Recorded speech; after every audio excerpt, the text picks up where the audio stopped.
नमस्कार दोस्तों। आज हम चर्चा करने वाले हैं संजौली की घटना की। फिर से ये जानने की कोशिश करेंगे कि ऐसा क्या हुआ जो एक क्राइम फ्री स्टेट या बहुत ही शांति प्रिय स्टेट के लोगों को सड़कों पे उतरना पड़ा। मैं आज काफ़ी न्यूज़ चैनल्स को फॉलो कर रहा था और मेरे काफ़ी जानकार लोग भी हैं जो संजौली, सोलन उसके आसपास की जगहों में रहते हैं। तो मैंने उनसे जानने की कोशिश करी कि एक्चुअली में असली वजह क्या है। क्या ये दो संप्रदाय के लोगों के बीच का झगड़ा है या इसके पीछे कोई और कारण है। बिकॉज अगर आप मेन स्ट्रीम मीडिया, जो नेशनल मीडिया है, जैसे जो हमारे बड़े बड़े न्यूज़ चैनल्स हैं, उनमें देखोगे तो अलग अलग तरीके की बातें आ रही हैं। कुछ चैनल्स ऐसा है जो बता रहे हैं कि ये अवैध निर्माण का की वजह से लोग सड़कों पे उतर करके आ गए। कुछ चैनल्स जो बहुत ही ज़्यादा राइट विंगर हैं वो बता रहे हैं कि ये डेमोग्राफिक जो चेंजेस आ रहे हैं उसकी वजह से ऐसा हो रहा है। कुछ चैनल्स हैं जो लेफ्ट विंगर चैनल्स हैं, वो एक पक्ष को सिंपैथी दे रहे हैं कि देखो उनके साथ कितना बुरा हो रहा है। बट एक्चुअली में हमें ये जानने की कोशिश जरूर करनी चाहिए कि असली कारण है क्या। क्या ये एक्चुअली में वो जो ढांचा है, 5 मंजिला अवैध ढांचा जिसको सब बोल रहे हैं, वो है? अगर ढांचा समस्या है या थी, तो जब ये बन रहा था तब लोगों को क्या हुआ?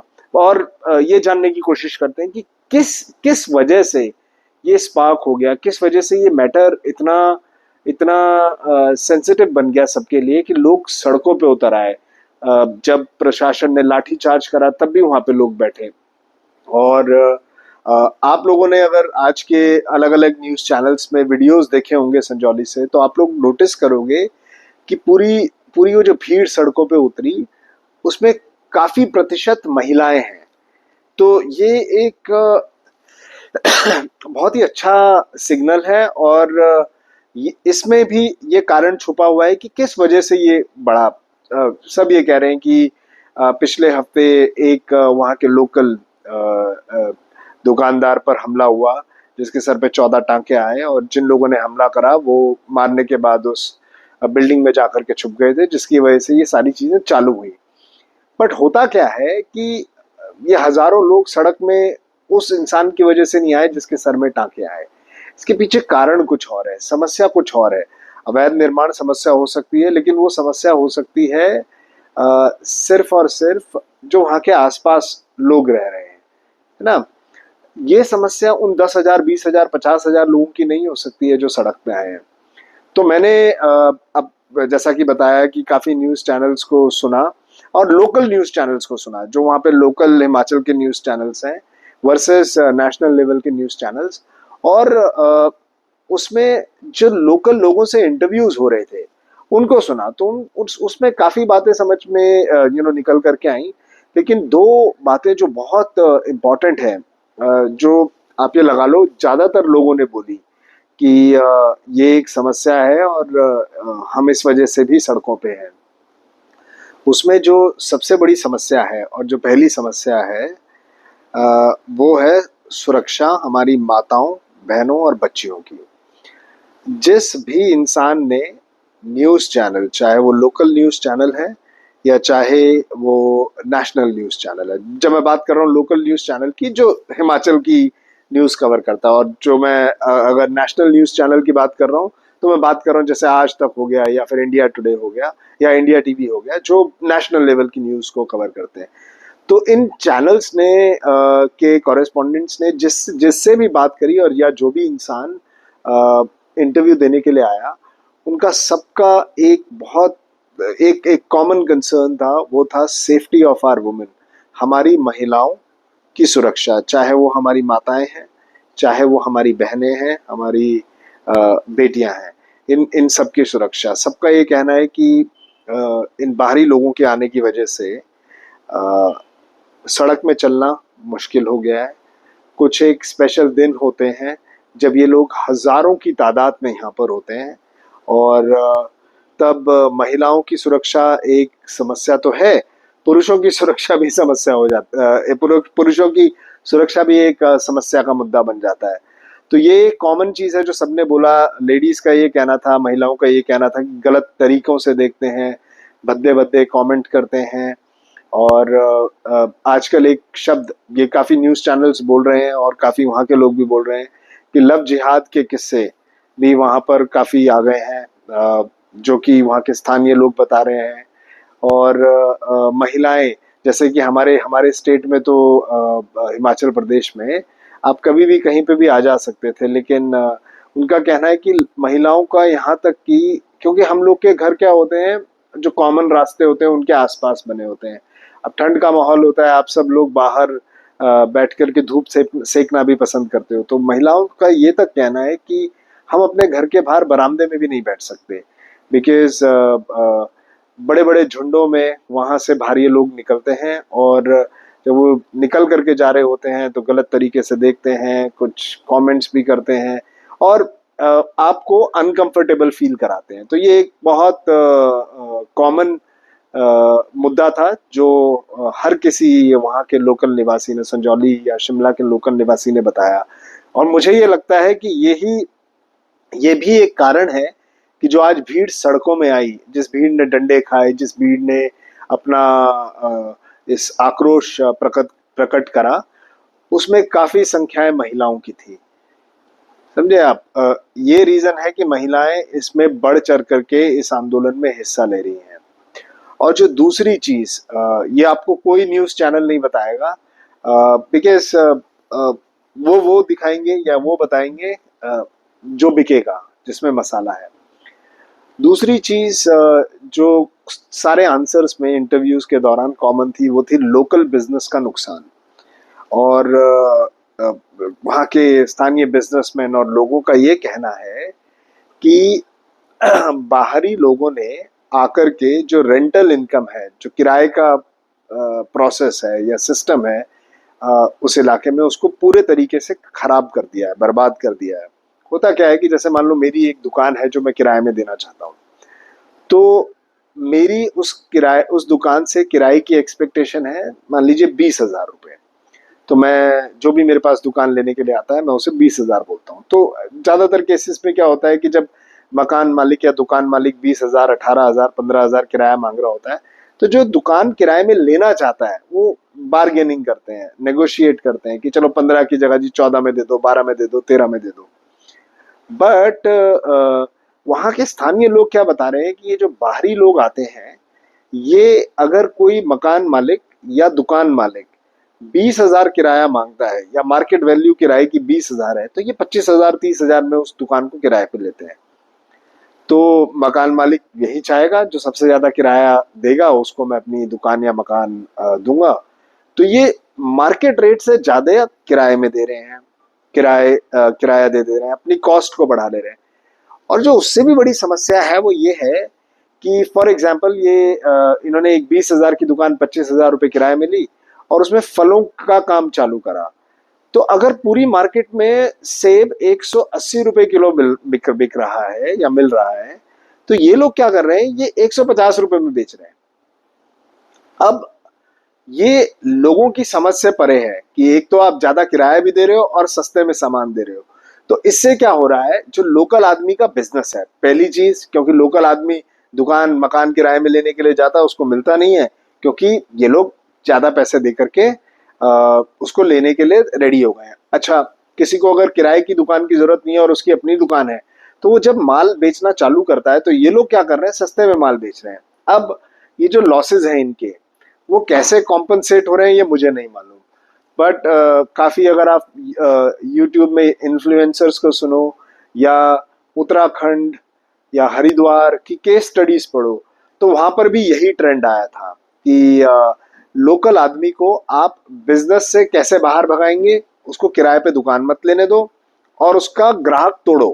ग्राहक आप कैसे तोड़ते हो, आप अपना same quality of product, same quality के प्रोडक्ट बेचो, लेकिन सस्ते में बेचो, ताकि लोकल आदमी का ग्राहक आपके पास आ जाए। ये बहुत नेचुरल बात है। अगर मुझे सेब, सेम क्वालिटी का सेब कोई दुकानदार 150 में दे रहा है और कोई 180 में दे रहा है, तो मैं 150 वाले के पास जाऊंगा। लेकिन हम स्थानीय लोगों को ये थोड़ा बिगर पिक्चर समझने की जरूरत है कि ऐसा क्यों हो रहा है।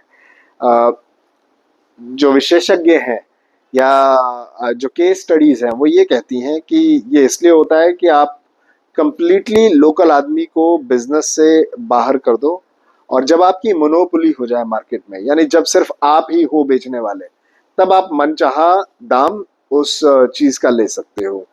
और ये एक चीज है। इसके बाद काफी लोग कहते हैं, मतलब अभी मेरे को अपनी रिसर्च इसमें करनी है और I am not sure, but काफी रिपोर्ट्स, काफी न्यूज, काफी यूट्यूब इन्फ्लुएंसर्स ये बताते हैं कि इन लोगों को फंडिंग मिलती है वक्फ बोर्ड से।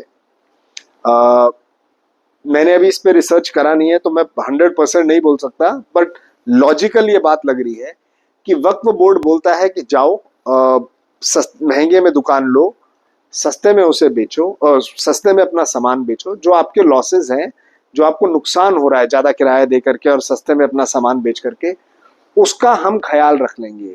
अ, मंशा ये होती है कि आपका बिजनेस वहां पर सेटल हो जाए, बाहरी लोगों की आबादी बढ़ जाए, और जब आबादी बढ़ती है तो धीरे धीरे जैसे ये एक गैर कानूनी ढांचा है, ऐसे कई ढांचे बन जाते हैं जिन पे वक्फ बोर्ड आकर के अपना दावा भी ठोक देता है। तो दो दो कारण जो मैंने आपको बताया कि जिस वजह से मुझे लगता है कि ये जन आंदोलन, जबकि कोई पॉलिटिकल पार्टी इसमें इन्वॉल्व नहीं है, कोई मेजर हिंदू संगठन इन्वॉल्व नहीं है, जो सड़कों में आज थे वो स्थानीय निवासी थे, वो लोकल जनता, वो हम आप जैसे आम लोग हैं। वो कोई पॉलिटिकली मोटिवेटेड नहीं है, किसी ग्रुप से मोटिवेटेड नहीं है। तो एक महिलाओं की सुरक्षा, जिसमें हमारी माताएं, बहनें, बच्चियां हैं, और लोकल आदमी का बिजनेस जब जाता है, तो लोग इस तरीके से अपने आक्रोश को बाहर लाते हैं। मैं और मुझे ऐसा लगता है कि यहाँ पर जो लोगों का आक्रोश है, ये जन आक्रोश है, ये काफी जायज है। बिकॉज सरकार से आप उम्मीद रख सकते हैं, इन सब लोगों का कहना है कि ये डेमोग्राफिक चेंजेस नहीं होने चाहिए, आप सरकार से आपको उम्मीद रखनी चाहिए। बट हर सरकार की, चाहे वो किसी की भी हो, एक्स पार्टी वाई पार्टी, हर सरकार की अपनी कंपल्शन होती है, उनको काफी चीजें देखनी होती है, उनको अपना वोट बैंक देखना है, उनको अंतरराज्यीय समीकरण देखने हैं, उसको अंतरदेशीय समीकरण देखने हैं। तो जब जनता को अपनी मांग मंगवानी है तो मुझे लगता है कि इसी तरीके से जनता को सड़क पे उतरना पड़ता है। देखिए आगे आने वाले 3-4 दिनों में या 2-3 हफ्तों में क्या निकल करके आता है, इस समस्या का क्या समाधान निकलता है। और मैं उम्मीद करता हूँ कि चाहे हमारी राज्य सरकार हो, प्रशासन हो, जुडिशियल सिस्टम हो, इस समस्या का जल्द से जल्द निवारण निकालेंगे। अब 1 मिनट के लिए ये जो दो चीज की बात हमने करी, महिलाओं की सुरक्षा और लोकल बिजनेसमैन के ऊपर खतरा, इसको हम पालमपुर के कॉन्टेक्स्ट में देखते हैं। क्या हम सेम ट्रेंड पालमपुर में नहीं देख रहे हैं? ये मुझे नहीं मालूम है, ये मेरा सवाल है आप लोगों से। मैं स्वीट शॉप का नाम लूंगा नहीं, लेकिन पालमपुर में एक स्वीट शॉप है जहाँ पर हम 4 लोग खड़े होकर के बात कर रहे थे।